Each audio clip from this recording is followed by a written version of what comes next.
অপরূপ নিসর্গ আর নৃতাত্ত্বিক বৈচিত্র্য সমৃদ্ধ পার্বত্য জেলা বান্দরবান। দিগন্ত বিস্তৃত পাহাড়ের সারি, সবুজ বনানী, নদী আর ঝর্ণার সম্ভারে প্রকৃতি সাজিয়েছে নিজেকে। বিশেষজ্ঞরা বলছেন, বাংলাদেশের ঐতিহ্য ও প্রাকৃতিক সৌন্দর্য বিশ্বে সঠিকভাবে ব্র্যান্ডিং করতে পারলে বেগবান হবে অর্থনৈতিক প্রবৃদ্ধি। বিস্তারিত এস এম ফয়েজের রিপোর্টে।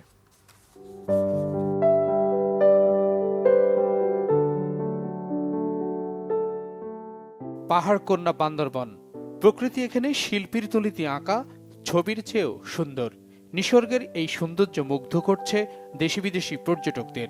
নাগরিক কোলাহল থেকে খানিকটা স্বস্তির খোঁজে অনেকে পাড়ি জমান পাহাড়ের আঁকাবাঁকা পথে। যেন আকাশে হেলান দিয়ে দাঁড়িয়ে আছে নীলগিরি পাহাড়। ক্ষণে ক্ষণে মেঘ, রোদ আর কুয়াশার লুকোচুরি।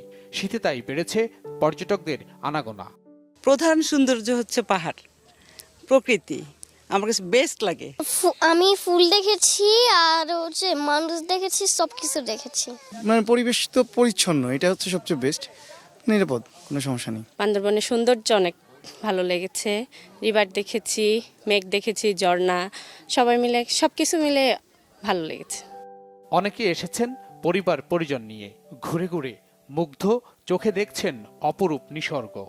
পাহাড়ের উপর দিয়ে মেঘ, তারপর অনেক উঁচু থেকে পুরা বান্দরবনের পাহাড় সবগুলো দেখা, সবকিছু ঝর্ণা, এগুলা আমাকে অনেক মুগ্ধ করেছে। পাহাড় থেকে উঁচা নিচা রাস্তা দিয়ে আসার সময় অনেক মেঘালয় দেখা যায়, এগুলো উপভোগ করতেছি। এগুলো খুবই সুন্দর, মুগ্ধ করতেছে আমাদের। দু চোখ যেদিকে যায় দিগন্ত জুড়ে পাহাড়ের পর পাহাড়, সবুজে ছাওয়া অরণ্যরাজি।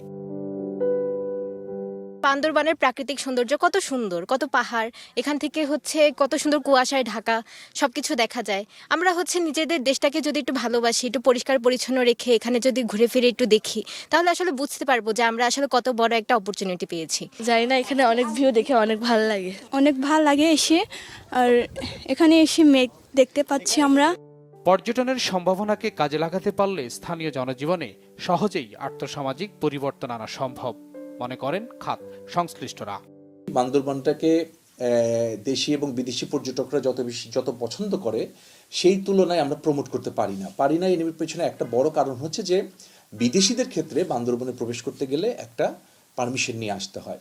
একটা সময় সেটা ছিল ডিস্ট্রিক্টের ডিসি মহোদয়ের কাছে, তারপরে এটা এক সময় আমাদের স্বরাষ্ট্র মন্ত্রণালয়ের কাছে গেল। এখন যেটা হয়েছে যে এটা একটা খেয়াল করবেন যে আমাদের যে সমস্ত ট্যুরিস্ট জেনারেটিং কান্ট্রিগুলি, বিশেষত ইউরোপিয়ান কান্ট্রিগুলি, আমেরিকা, জাপান, এই বেশ কিছু দেশের ট্রাভেল অ্যাডভাইজারিতে বান্দরবনে ভিজিট না করার কথা বলা আছে।